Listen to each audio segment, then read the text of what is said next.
Set 9.5 has been out for a couple of days now, and Ornn has proven himself to be the best legend in the game. If you go into your favorite TFT player's stream, you'll see 7 or 8 of the high ELO players picking Ornn as the legend. Why is this?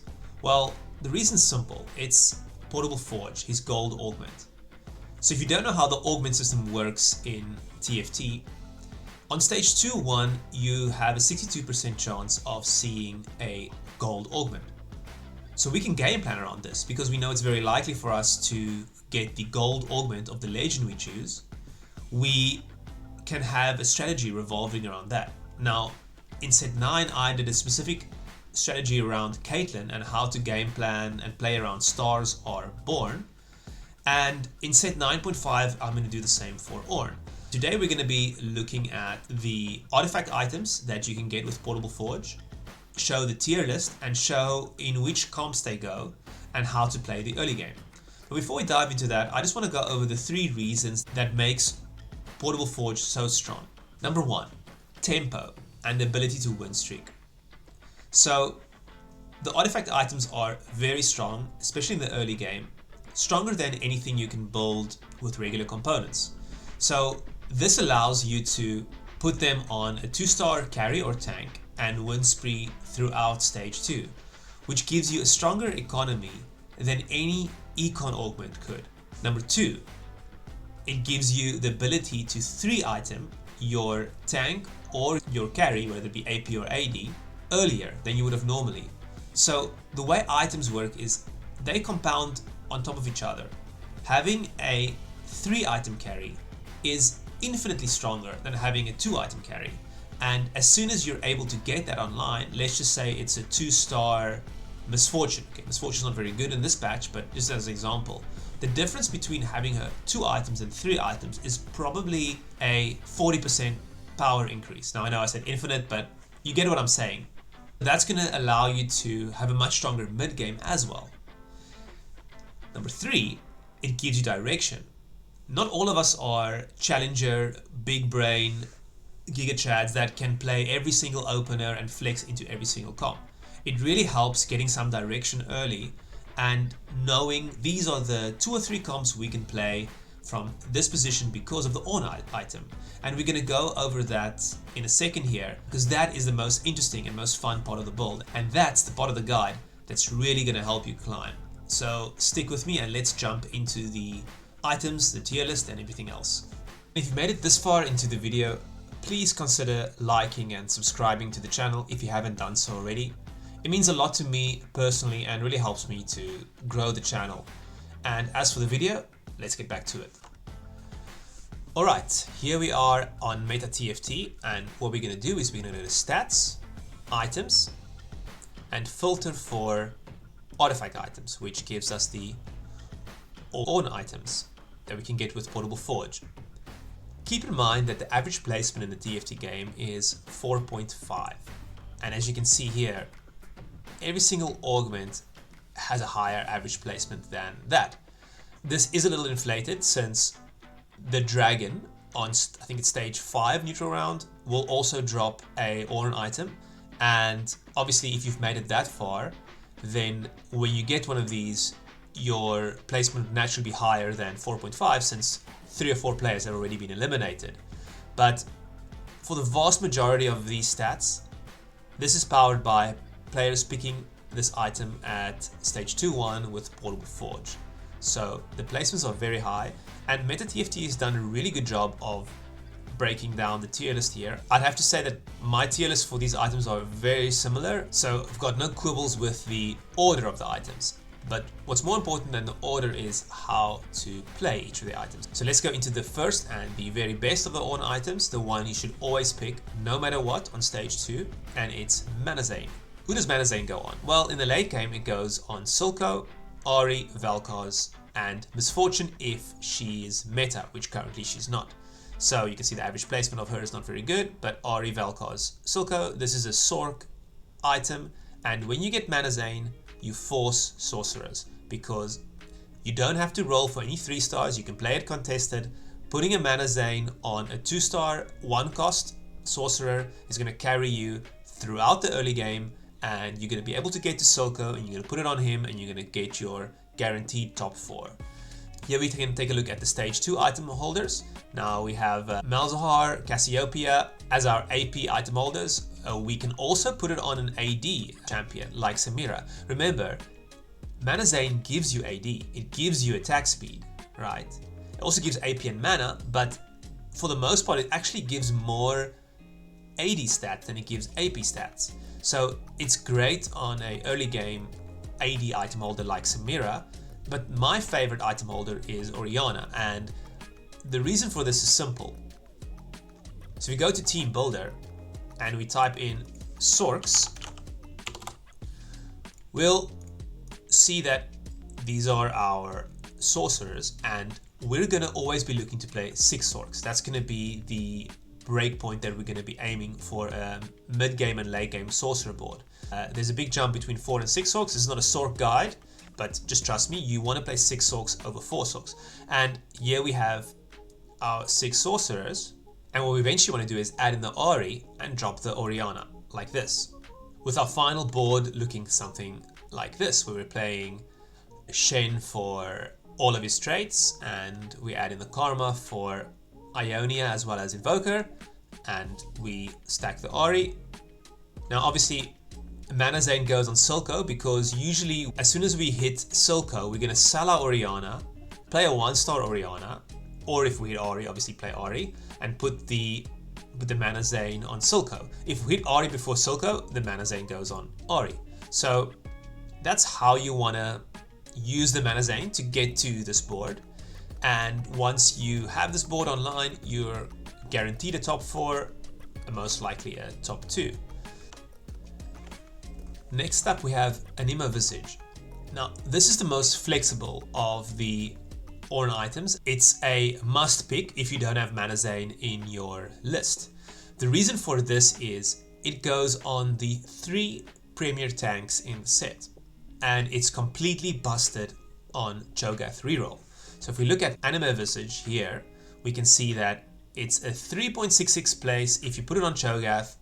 That's not even counting hitting Cho'Gath 3-star, and it's really good on Sejuani and Nasus as well as Swain. What makes Anima Visage so good is the fact that you're gonna be picking this and rushing 3 items on your tank, and there's a lot of damage over time comps in set 9.5. Think about Sorcerer Silco, right? Or think about Karma, comps that just want to do continuous damage while healing.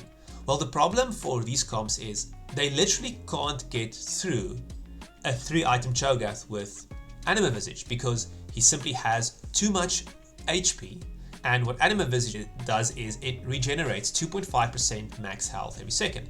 Now if you combine this with something like a Redemption, you're healing a hell of a lot.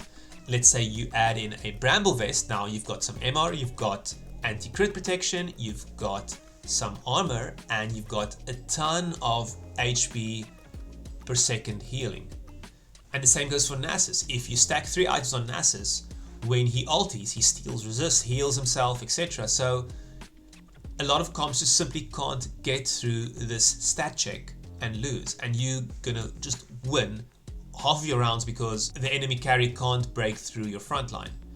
So Anima Visage is very good, and how you play this is you play this on your early game 2-star tank. Whatever you hit first, you put it on there, and we're gonna play towards the strongest comps in the game, being obviously if you have a Cho'Gath and an angle to go Cho'Gath reroll, you want to always do that with Visage. Otherwise, we're looking to play a Juggernaut frontline with Nasus and Azir.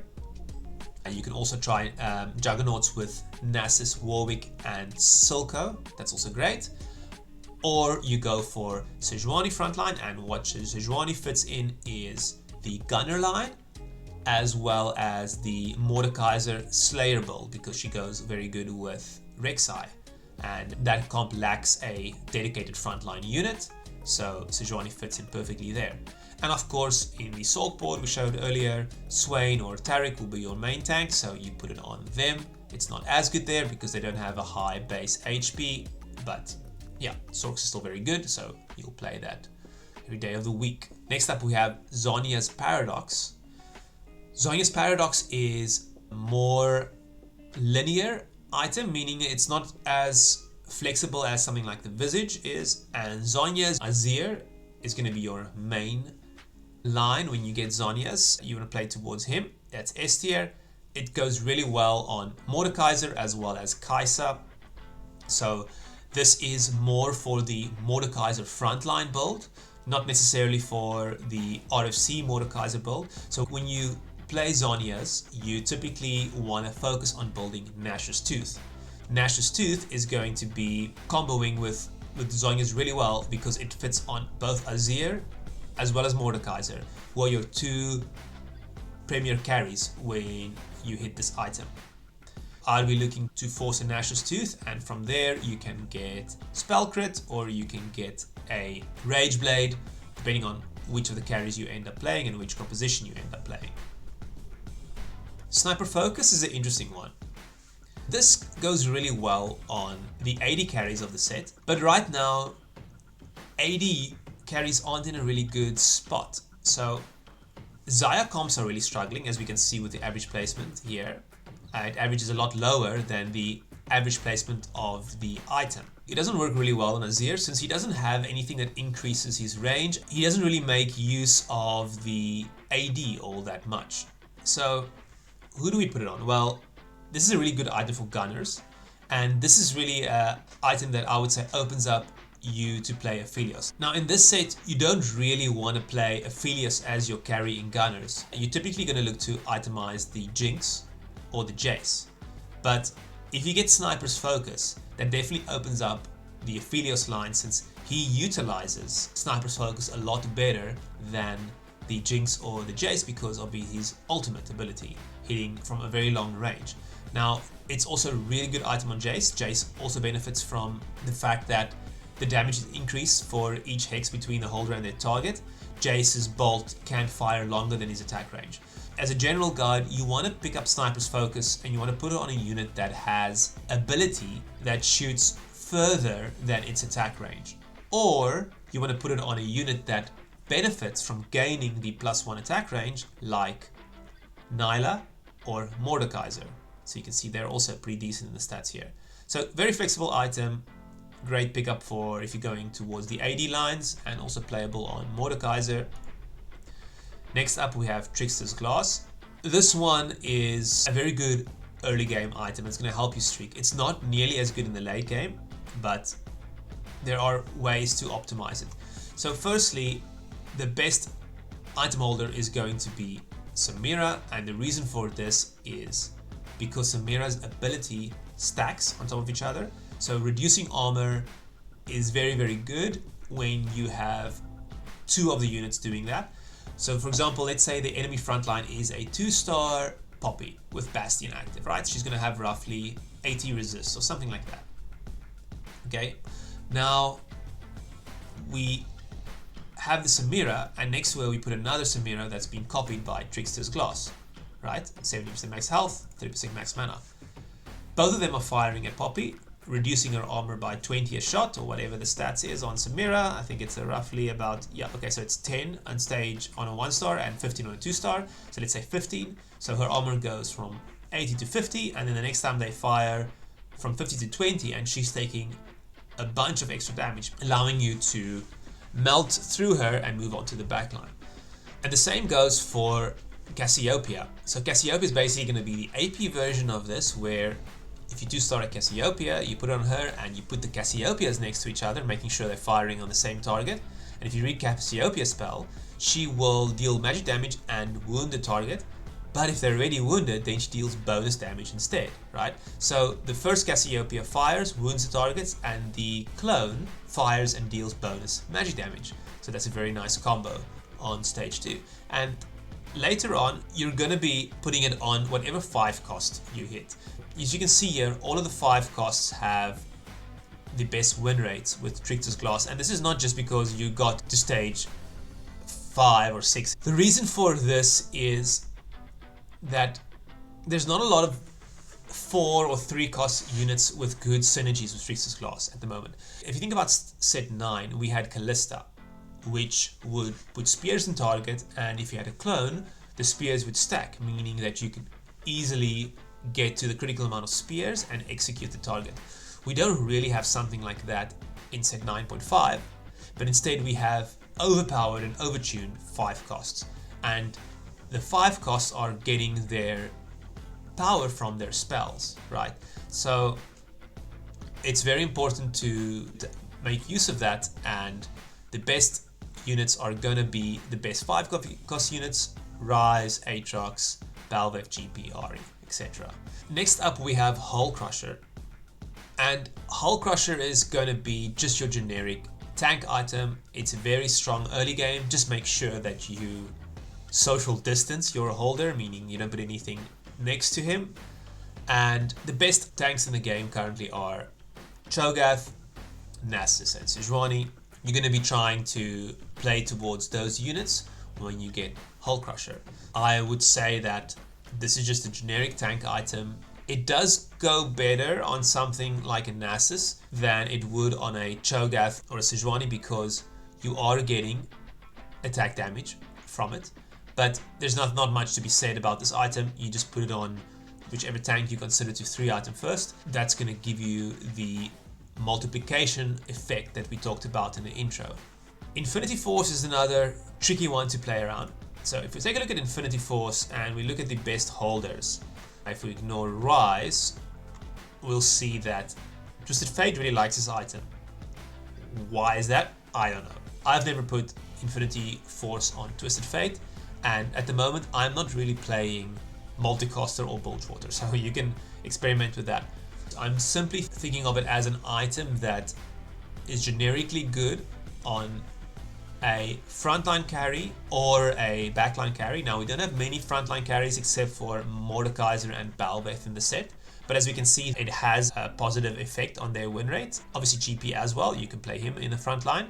And the reason this is better on a frontline unit that wants to be a carry is because of the armor, magic resist, and HP it gives. Now, backline units don't have any use for this unless they're trying to get executed by a rogue or burst down by Ahri, but in general those stats are almost completely wasted. That's why I said Infinity Force is a bit tricky to play around, since we don't have that many good short range or melee carries. Most of the carries you want to play around are going to be Jinx for gunners, Azir for strategists, one of the Sorks, whether it be Valkos, Ahri, or Silco for the Sork line, etc. Right? You get the picture. So I typically don't like picking up Infinity Force, but it's a perfectly fine pickup, and it's not the end of the world if you put it on a backline unit. So that's my take on Infinity Force. Next up we have Deathfire Grasp, and a mistake I commonly see people make is they force sorcerers when they get this item. Now, Deathfire Grasp is an item that helps you burst down the enemy's tank, and it gives you flat AP and mana. The Sorks, they already get a lot of flat AP from their trait, right? So if you take a look at 6 Sorks here, they're getting 90 flat AP. You typically want chance or damage multiplier or utility with that, not necessarily more flat AP. Nevertheless, it's not a bad item in Sorks, but you can play it in a variety of comps. And as you can see here by the average placement, Rise is one of the best holders, as well as Ashe apparently. I haven't tried that, but yeah, you can play it in Strategist. You put on the MF and then itemize your Azir and put the MF next to your Azir. What the item wants to do is it wants to burst down the main tank on the enemy line. And what we've been saying in the previous item breakdowns is typically you're going to be facing a 3-item 2-star 4-cost tank, whether it be Nasus or Sejuani. And what you want to do with the Deathfire Grasp is you want to be putting it so that your holder is in the corner, because what's going to happen is the enemy main tank is typically going to be in front of their carries, taking first aggro on one of the sides. So you want to make sure you Deathfire Grasp that, and then you have your main carry right next to your Deathfire Grasp holder, whatever the items are on here. I'm just making up some stuff, bursting down this unit. And that's going to lead to the best use of Deathfire Grasp. That's why it's such a flexible item. And who to slam it on? Well, you can slam it on anyone that you're going to use in your late game board. It doesn't really matter. It's all the same because it's not going to go on your main carry.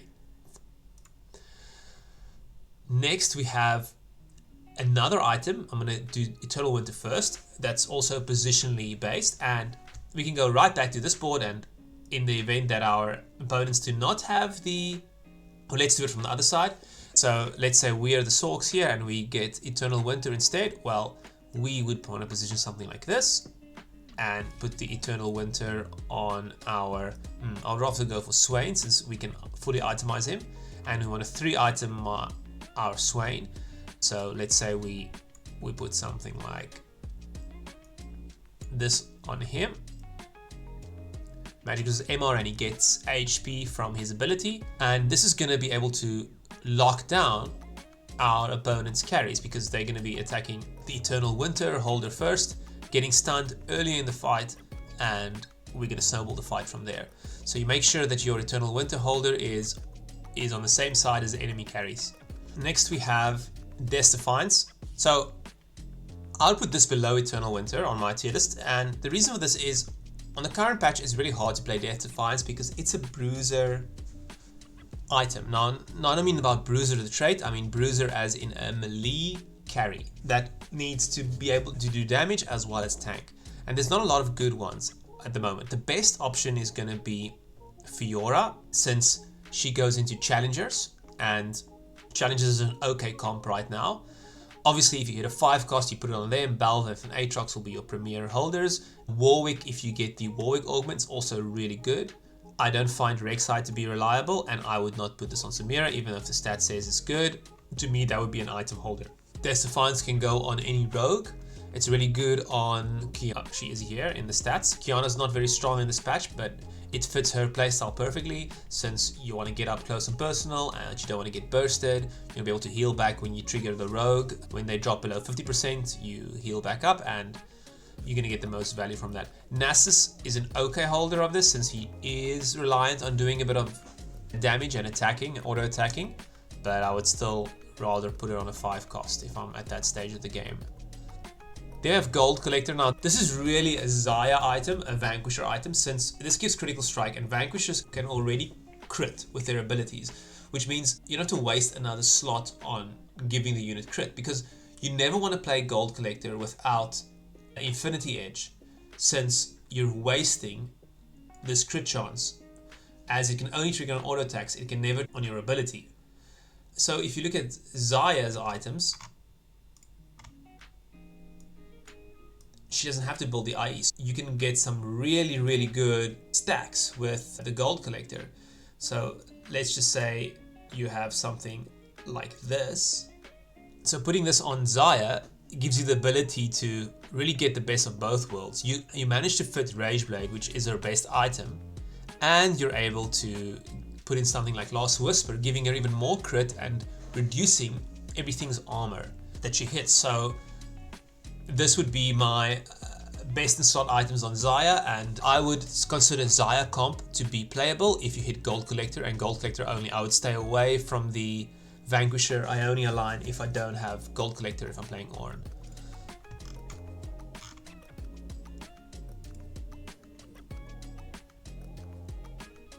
Next up we have Blacksmith's Gloves. This is just generally a pretty good item if you're going to be playing rogues. It works really well on Echo as well as on Katarina. Kiana also makes good use of it. You can also put this on a 5 cost carry. I wouldn't put it on Jinx since a lot of the options are going to be tank based. If we go back to the list, you'll see here that this is no good on Jinx. This is no good on Jinx. That's okay. That's not really good. That's okay. That's not really good. That's not really good. That's not really good, and that's not really good. So a lot of the options are kind of meh on a range carry. So I will prefer to put this on a melee carry, and ideally this goes on something that you can sell and put it on an Aatrox, Balveth, or a Gangplank later in the game. Sion is also a good user of this, so you typically want to put this on a melee unit. Then Mogul's Mail I wouldn't pick unless I'm playing Cho'Gath reroll, then it's an okay option, but of course Visage or Eternal Winter is gonna be better. And Gold Monster Staff in F tier, you never pick this. You just always pick something else. There's not a good unit that can guarantee executions at the moment, so this is a bait. Yeah, and that wraps up the item guide for Portable Forge. I hope you guys enjoyed the video. I hope this was helpful, and you should be playing Ornn before they nerf these items, because in lower yellow lobbies people are playing all sorts of legends and they're playing for fun, and if you're serious about climbing, then it's an easy way to farm them, because you're going to have those 3 advantages. You're going to have the tempo, you're going to have direction, and you're going to have your 3 items on either your tank or your carry earlier than they do, and you're going to stomp the lobbies. So get out there, pick Ornn, and farm some LP. Peace.